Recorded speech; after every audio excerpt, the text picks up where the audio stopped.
Ryan Reynolds here from Mint Mobile with a message for everyone paying big wireless way too much. Please, for the love of everything good in this world, stop. With Mint, you can get premium wireless for just $15 a month. Of course, if you enjoy overpaying, no judgments, but that's weird. Okay, one judgment. Anyway, give it a try at mintmobile.com/switch. Upfront payment of $45 for 3-month plan, equivalent to $15 per month required. Intro rate first 3 months only, then full price plan options available. Taxes and fees extra. See full terms at mintmobile.com. This podcast is sponsored by Talkspace. May is Mental Health Awareness Month, and Talkspace, the leading virtual therapy provider, is telling everyone, let's face it in therapy. By talking or texting with a supportive, licensed therapist at Talkspace, you can face whatever is holding you back, whether it's mental health symptoms, relationship drama, past trauma, bad habits, or another challenge that you need support to work through. It's easy to sign up. Just go to Talkspace.com and you'll be paired with a provider, typically within 48 hours. And because you'll meet your therapist online, you don't have to take time off work or arrange childcare. You'll meet on your schedule. Plus, Talkspace is in-network with most major insurers, and most insured members have a $0 copay. Make your mental health a priority and start today. If you're not covered by insurance, get $80 off your first month with Talkspace when you go to Talkspace.com and enter promo code SPACE80. That's SPACE80. To match with a licensed therapist today, go to Talkspace.com and enter promo code SPACE80. Welcome to the Retreat Leaders Podcast, your sanctuary with retreat experts, where we spill the tea on retreat success. Here we dive into crafting transformational guest experiences, talk about how to avoid pitfalls, and unlock marketing secrets. Whether you're a seasoned guru or a budding enthusiast, we've got the inside scoop for you. Join us as we learn how to flourish in this magical world of retreats. Welcome to the Retreat Leaders Podcast. It's Shannon, and today I have got such a fun guest that I am so excited to introduce to you. I'm going to let him tell you all about himself more than I could do it justice, I'm sure, but we're so excited to have you on the show, Ricardo. Welcome. Thank you so much for having me, Shannon. It's a pleasure to be here. Why don't you first start off by just telling us who you are, what you do, and what brings you into the retreat space? Sure thing. So my name is Ricardo Topete. I'm a Philadelphia-based videographer, photographer, dance enthusiast, and podcast host. And I lead, certain events with dancing specifically in the kind of retreat space. But I'm really working on all kinds of things with media specifically and trying to create a platform and a community really of folks who are interested in social dancing and who are also trying to find the benefits of incorporating that into their life, as well as learning something new, developing a new skill, connecting with others, and even connecting with themselves. Okay, I love so much about this, but coming from someone who is like not, I don't want to say not a good dancer because I just, that's not the right thing to say, but someone who just doesn't really dance unless I've had a few drinks.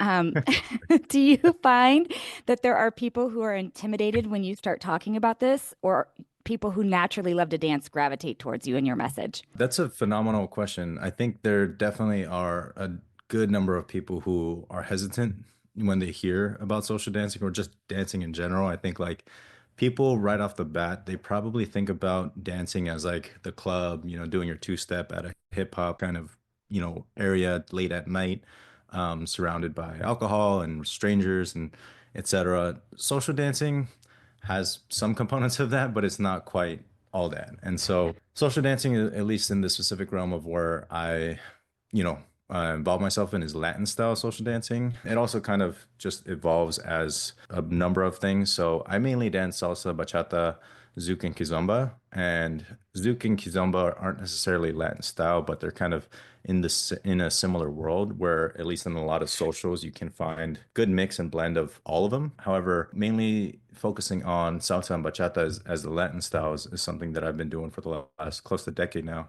And I still see it on the dance floor, even as I'm peeking out and seeing folks who are new to the dancing, they kind of stick as wallflowers. And I, in fact, was one of those people because I just was feared.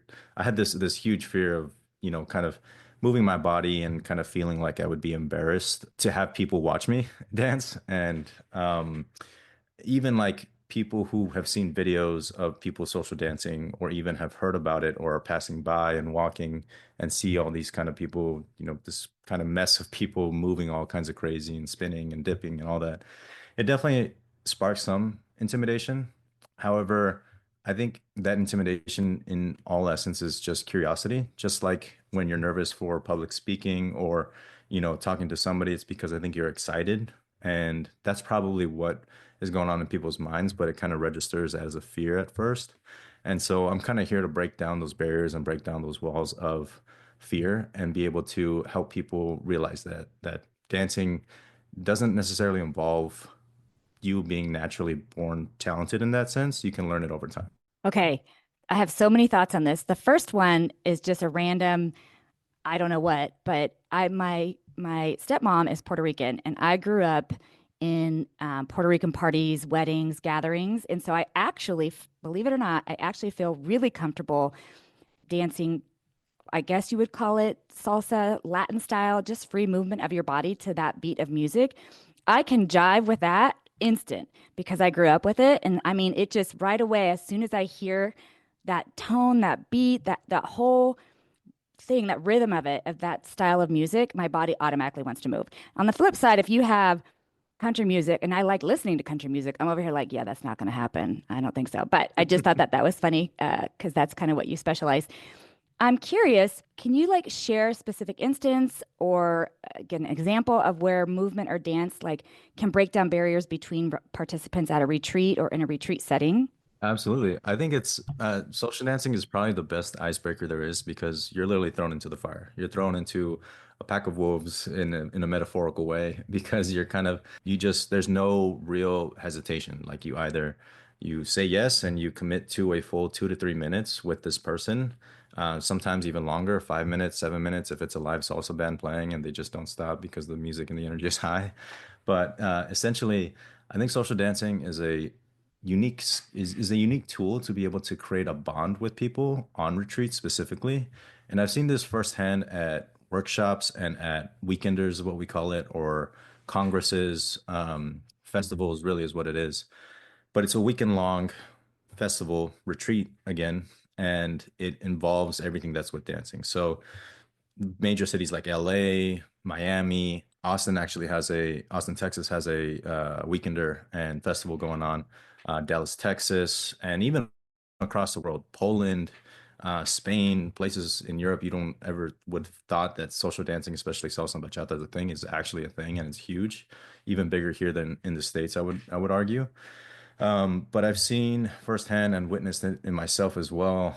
The bridge to meeting somebody new or getting to know somebody drops almost instantaneously. It's like the bond that you create with people as you're dancing with them is so strong that you end up becoming very close and very interested in in that connection, in that unique communication style that you create on the dance floor. And I can say and vouch for myself that without dancing, I probably wouldn't have been able to have all the friendships, connections, and opportunities open up for me if I hadn't just said yes to a dance and just committed, like I said, those 2, 3, 5 minutes to dancing with someone. Because that leads to, having friends that I have in Miami, having friends in LA, having friends in other parts of the world like Spain that I can just literally call up or text and be like, hey, I'm on my way to this dance festival. Where are you going? Let's hang out, grab a drink, grab some food, hang out. And yeah, the list goes on. Hey, it's Shannon here. I'm just popping in really quickly to ask a big favor. Would you pause the show and go review it for us? Please. Reviews really help us to be able to get more guests and more experts on the show to help you transform your retreats. So if you wouldn't mind pausing and leaving us a review, that would mean everything. And if you're not already subscribed, do that too. That's so awesome. It reminds me, I haven't incorporated dance too much in my retreats personally, as far as me doing it. However, I held a retreat in Florida a couple of years ago, and one of my team members, shout out to Callie, she embodies movement. Like she lives for it. She incorporates it into everything that she teaches. She's a phenomenal teacher, nurse, mother, woman, whatever. And so in the end of one of our workshops, she had us collectively dance. And I got to tell you, at first I was like, what did I sign up for? I thought this girl knew my jam. But you know what? Instantly, what happened, Ricardo, is exactly what you described. The guards that you drop, the masks that you drop, it's like everything is just set down and you just move in your body. And you do, if you're in a safe space, with which retreats and festivals and what you're describing are intended to be safe spaces, you literally can put all that shit down, and it does create this incredible bond. Like the joy that shines through your smiles, your laughs, giggles. It's powerful. So I have to say, in that one experience that I've had so far on one of my retreats, I was wowed by it. For me, and so this is where I'm curious from you. For me, I don't feel comfortable because maybe it's just not enough practice of it. Maybe it's just I haven't used it enough, incorporated enough. I don't feel comfortable saying, hey, we're going to do this. But I'm so about having someone else come and do it. What are your thoughts on that? That's a another great question because this is something that's talked about a lot in the social dance scene, and this is where not necessarily being careful with my words, but just choosing what I say to make the most sense here is what I'm going to try to do. So culturally, back then, um, back before really current times, I can't even like explain it really well here, but dance is usually, at least the partner dance is usually danced as a lead and as a follow. And traditionally, leads are men and follows are women. Now, again, it's 2025. You can identify however you want to identify. And you can really either lead or follow or both. And so essentially what is kind of not necessarily talked about because dancing is a nonverbal thing, right? But what's not really spoken about is who goes to ask who. And again, traditionally the leads ask the follows because as of, I guess, a rite of passage, or again, as of tradition and culture, that's just the way it's done. Now, in the social dancing of today, it looks like all kinds of things, whether it's a follow asking a lead asking a follow. You both just kind of look at each other, say yes, and then go to the dance floor, and it just becomes a dance. It doesn't really have to have any set of rules now. And that's, I think, what I love most about social dancing is that it's so free, it's so flowy. It's not like you have to feel pressure to ask or feel the pressure to wait to be asked, is you have the choice to either say yes or no. And so um, I think with that, I would challenge people who maybe have to wait for somebody to ask them that they can learn a little bit more about themselves if they go and take the initiative to ask somebody else. Especially again in social dancing, to your point, if you're in a safe, comfortable, welcoming space, it's so easy to do that. And it's so kind of warming to be able to shine yourself and to express yourself when you don't feel bogged down by the external pressures of having to fit a role, a follower, a lead, or even like somebody who has to wait to be asked. So I think that without, all in all, it's a very important thing that we got to kind of break down, another one of those barriers or walls that we got to talk about. But I think for somebody who maybe feels like they want to wait to be asked is, you know, make yourself a little bit more open. The best tip I can give you there is, instead of kind of giving enclosed off body language, either crossing your arms or turning away, is kind of put yourself a little bit into the dance circle or into the dance kind of area. And you'll find very quickly that people will come up and ask you. I love that as a thought for generally. I think for me, I'm more thinking of like in our retreat space for retreat leaders when we are leading a workshop or a ceremony or even a fireside dance. If the leader themselves, AKA me, doesn't feel comfortable starting that process of like a group dance or a social dance like that, but you know the power of it. Like I genuinely know the power of it. I'm thinking that we could either ask one of our team members to lead that, or what are your thoughts on that part? In Gotcha. order to incorporate dance into your retreat, but maybe that's not your strength to lead that, to kick it off, or Mhm. do you just do it? Do you just say, fuck it, and you guys, we're going to move our body and I'm going to put some music on? So the thing I've learned to be able to facilitate that kind of energy, because it is really an atmosphere, it's an environment that you create. And as a leader of a retreat, you have to be able to show that to people because they'll show up and they'll kind of wait for directions in a sense like that. Um, so I'll actually draw upon another experience that I have. So I have a different type of event company that I started called Mix, MIX, and it's really about dancing, but in different kinds of genres. So hip hop, R&B, amapiano, reggae, reggaeton, etc. The list goes on. And what I faced when I started that was how can I get people to dance in the circle to be able to also to allow the videographers and photographers, or the ones that I've hired, to capture that energy. And it really started with me being that for people. And so as a leader for those workshop leaders, I would suggest being able to create that environment via you yourself, kind of putting yourself out there, making yourself feel like a fool per se, and dancing or like coordinating that, or even having what I've discovered in the past that has worked with Mix is getting ambassadors, I like to call, or people who are supporters of the event, to be like, hey, grab somebody to dance. Hey, I would love for you to connect with this person. Can you grab that person when the event starts? And just facilitate that a little bit more, make it more welcoming. Because people, I think even with social dancing, especially as well, people won't start to dance unless they see other people dancing, because they don't want to be the first one to be in front of a crowd, in front of an awkward circle when they start. So definitely creating that environment first is very important. Hey guys, it's Shannon. If you've been dreaming about hosting retreats or taking your existing retreats to the next level, let's make it happen together. Join me August 22nd through 24th for an unforgettable retreat leader mastermind experience. It's going to be located on my ranch in the beautiful Texas Hill Country. Here's what you'll get when you hang out with me and an amazing group of like-minded leaders. Learn my top strategies for marketing, business operations, and selling out your retreats. Connect with other passionate retreat leaders in a high-vibe, supportive circle. Recharge, relax, refresh, and soak up all the inspiration our ranch and our staff have to offer, because you deserve it. This isn't just another workshop. It's a chance to step fully into your role as a heart-centered leader while building a business that thrives. I'll be right there with you, sharing everything I've learned from the years of hosting retreats and running my own venue. Spots are super limited, so grab yours now at profitwithpurposemastermind.com. Let's create retreats that transform lives, starting with yours. That's profitwithpurposemastermind.com. I can't wait to see you there. I like it. I think what I'm hearing too, like, I feel like if I were to try to kick it off, the guests would hear the hesitation and feel the hesitation in my energy, and it might not feel as comfortable to them, versus like when Callie kicked it off, like that's her jam. That makes her, like, that's just her jam. So the guests felt it and they immediately started moving with her.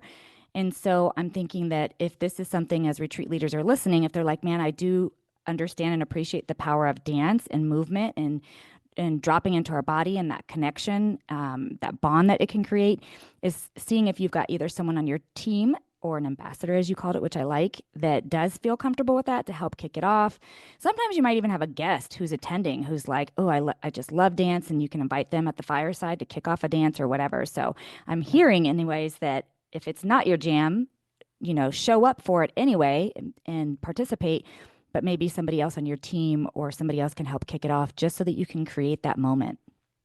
Yeah, and one more thing to add there too is, if I really kind of reach into my brain about what I've seen work at socials, with salsa, bachata, zuki zamba, all these socials, these night happenings, is that it usually starts with a lesson, and that helps people, close the gap of what they think dancing is and what dancing really is. And so if you're able to teach them some move, whether it's, something silly that's not necessarily correct, or like whatever, that you just kind of break that ice to start, it will help people, create that energy moving forward. And so it's ultimately, I think people just don't have the right information or don't have clarity of information. Once they're given it and can use it practically in an environment, then you kind of let them loose, and really everything goes.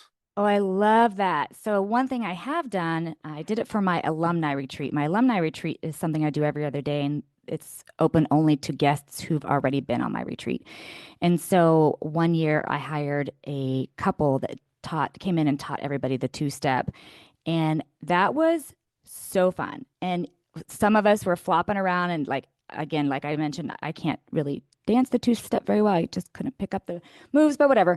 And so, but it was so fun. And that is something. So not only, as we mentioned, do you drop barriers and you set down all the noise, you create this bond that's incredible when you're learning a dance or learning to dance and dropping the music and the body, but you will continue to remember that and talk about that for years. I still have guests from that retreat, the alumni retreat, that are like, oh my gosh, do you remember? And we dressed up to match the theme. Like, you can just go with it. We've actually had other hosts come here because we're in Texas. The whole two-step thing matches really well.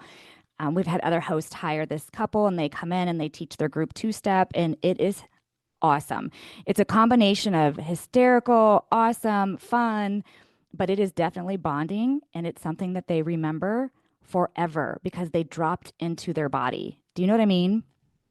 Absolutely. I think it's a very human thing to desire an experience like that because I think I'm going to butcher this quote, but it's, and please help me, give credit to the person who said it, but people won't remember what you said to them, they'll remember how you made them feel.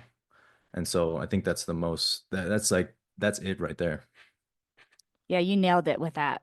Totally. I think that's the whole thing of gatherings and retreats and events in general is they might not even remember the exact music. They might not even remember the speakers, all the words that they said. They're not going to remember even, like, there's so many details they may not completely capture, but they will absolutely remember how they felt in the presence and in the space. And so I couldn't agree more. What other advice or thoughts do you have for retreat leaders in general, if any? Sure. I think, apart from creating the vibe, really, and creating the energy in the atmosphere to be able to help people, kind of, like you said, drop into your body or even drop into that present moment. I think besides that, it's just being able to really give value up front. And that's something that I've always tried to carry my life in this way, whether it be through business or through personal interactions, is my thought process is, can I leave this person better than when I first met them? And that's if I'm able to drop a little piece of educational value that, or answer a question that they might have, or a problem that they're kind of working through that I can provide some kind of path to a solution, or even just like smiling and helping them feel something. I think that's the most important thing. And so, practically what that looks like is really listening to the audience or the people who are attending and seeing what is actually going on in their lives and tuning in, because that's where you're able to deliver the most impact. And that's where you're really able to create the community and the strong-willed people who are going to follow you along with your journey. I love that. Thank you for that offering. If somebody wanted to get in contact with you or find out more about you, or I don't know, even if you offer workshops or services of any kind, can you kind of tell us a little bit about that? Absolutely. So I actually do teach. I just got back into teaching. I used to be an instructor back in Portland, Oregon, where I did a lot of I started my dance journey and with COVID and everything, kind of lost access to the studio, et cetera, et cetera. But back to teaching again. And so I do lead workshops from time to time with my partner, Alex. We co-teach different socials. So everything from salsa to bachata. Not quite well versed in kizomba and zouk to be able to offer that quite yet, but salsa and bachata you can count on us on. And essentially, if people want to get in contact, you can follow either my social medias or my website, and that's everything is under Rico Ricardo Topete. It's RICO RICARDO TOPETE, and that's Instagram, Facebook. If you Google me, that's probably what's going to come up. And I handle and manage all those other channels that are under my name, with Why We Move being my podcast, and Rico Media Productions being my media company. So however you can get a handle of me, Rico Ricardo Topete is the way. Awesome. And everything that he mentioned will be in the show notes. So thank you so much for being a guest on the show and hopefully helping retreat leaders see the value and the benefit of adding movement and dance to their spaces. Thank you so much for having me, Shannon. It was a pleasure. Thanks for listening to the Retreat Leaders Podcast. Learn more at www.theretreatranch.com. See you next time.